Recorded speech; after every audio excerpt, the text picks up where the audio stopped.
Assalamualaikum. Perkenalkan, saya Yuci Sandra. Pada kesempatan kali ini, saya membuat sebuah video terkait ujian akhir semester perspektif sosiokultural. Video yang saya buat berupa kampanye praktik baik penerapan scaffolding pada Zone of Proximal Development atau ZPD. Praktik baik ini memuat 3 hal. Yang pertama, ringkasan intervensi, yaitu berupa permasalahan yang saya temukan ketika PPL dan solusi yang saya berikan. Yang kedua, hasil yang dicapai, yaitu berupa hasil yang telah saya peroleh ketika menerapkan solusi. Yang ketiga, pembelajaran dan replikasi, yaitu berupa tindak lanjut atas apa yang telah saya lakukan dan kelebihan atau kekurangan yang akan saya perbaiki ataupun pertahankan ke depannya. Mari kita mengenal terlebih dahulu terkait ZPD dan scaffolding. Yang pertama adalah ZPD atau Zone of Proximal Development. Zona perkembangan proksimal atau ZPD ini merupakan teori yang dikembangkan oleh Vygotsky terkait jarak tingkat perkembangan aktual anak dan tingkat perkembangan potensial anak dalam memecahkan masalah baik secara individu maupun kelompok.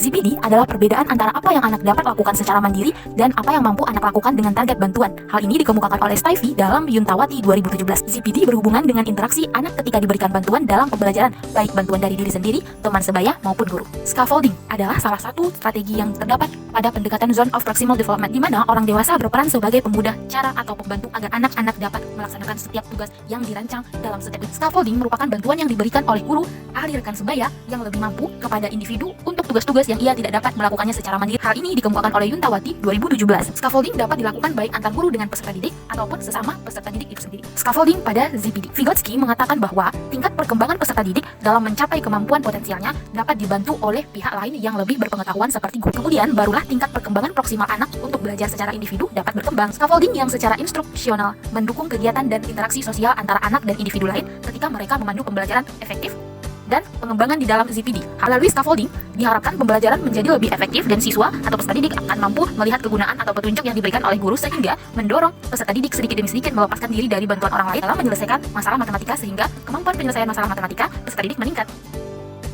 Latar belakang dari praktik baik ini adalah ketika selama melakukan observasi, asistensi hingga siklus 3 di SMA Negeri 9 Pekanbaru, khususnya di kelas 11 IPA 5, diperoleh gambaran terkait pembelajaran peserta didik yang masih mengalami kesulitan selama menyelesaikan permasalahan, khususnya dalam membuktikan rumus-rumus. Kesulitan ini dapat diatasi dengan menerima bantuan atau scaffolding dari buku, teman, dan guru. Scaffolding yang diberikan dimulai dari tahap-tahap awal pembelajaran dan kemudian dikurangi hingga memberikan kesempatan kepada peserta didik mengambil alih tanggung jawab yang semakin besar setelah mampu mengerjakan. Maka dari itu, untuk menyelesaikan permasalahan tersebut, strategi yang diterapkan sebagai scaffolding pada ZPD yaitu ada 3. Yang pertama, diskusi kelompok. Peserta didik belajar dengan metode diskusi, di mana peserta didik dibagi ke dalam beberapa kelompok yang terdiri dari 5 orang dengan kelompok yang heterogen.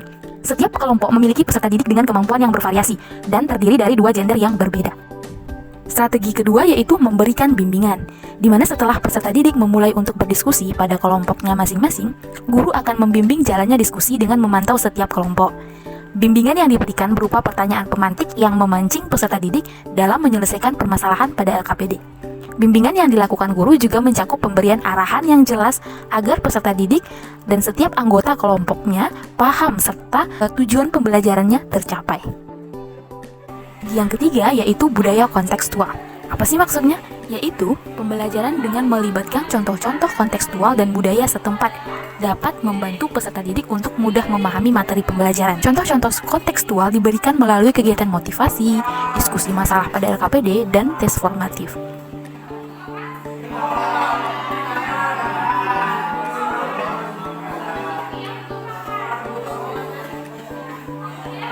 Budaya diselipkan dalam pemberian materi pembelajaran seperti pada masalah LKPD yang menggambarkan budaya Riau, yaitu tari Zapin.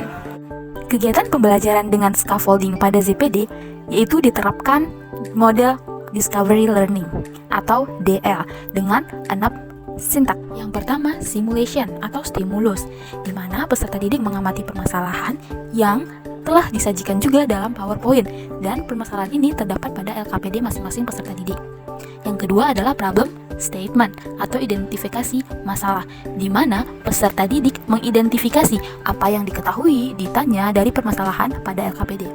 Yang ketiga yaitu data collection atau pengumpulan data, di mana peserta didik diminta menuliskan hasil temuannya yang dilakukan sebagai penyelesaian terhadap masalah. Nah, hasil temuan ini bisa diperoleh dari pengalaman ataupun pengetahuan awal dalam mengumpulkan data-data. Selanjutnya, pengolahan data atau data processing, di mana peserta didik diminta bersama kelompoknya berdiskusi menemukan apa yang menjadi tujuan dari permasalahan.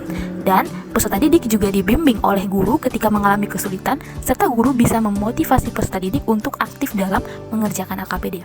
Yang kelima yaitu verification atau pembuktian. Di sini peserta didik mempresentasikan hasil kerja kelompok di depan kelas tentang permasalahan yang diberikan pada LKPD. Kemudian, peserta didik saling memberikan tanggapan terhadap hasil presentasinya seperti tanya jawab, mengonfirmasi, dan memberi tambahan maupun melengkapi informasi. Yang terakhir adalah generalization atau menarik kesimpulan, di mana peserta didik diberikan penguatan terhadap jawaban yang telah dipresentasikan. Peserta didik dibimbing dalam membuat kesimpulan mengenai subtopik yang telah dipelajari, dan guru juga memberikan penguatan terhadap materi. Hasil yang dicapai terkait penerapan scaffolding pada Zone of Proximal Development atau ZPD yang telah saya lakukan di kelas 11 IPA 5 yaitu ada 4. Yang pertama, peserta didik terbiasa mengkonstruksi pemahaman secara mandiri. Yang kedua, peserta didik meningkatkan hasil belajarnya atau hasil belajar mereka meningkat. Yang ketiga, meningkatkan sosialisasi dan keterlibatan diri peserta didik untuk dapat aktif dalam pembelajaran. Yang keempat, otomatis dapat meningkatkan motivasi peserta didik dalam belajar. Maka, diperolehlah kesimpulan bahwa penerapan scaffolding pada ZPD terbukti efektif dalam membangun kemampuan peserta didik. Kemudian, dengan penerapan scaffolding efektif perlu pemahaman tentang kebutuhan dan tingkat perkembangan peserta didik. Selain itu, guru juga harus dapat merespon setiap kesulitan yang ditemui peserta didik, baik dalam proses pembelajaran dan mengerjakan tugas-tugas.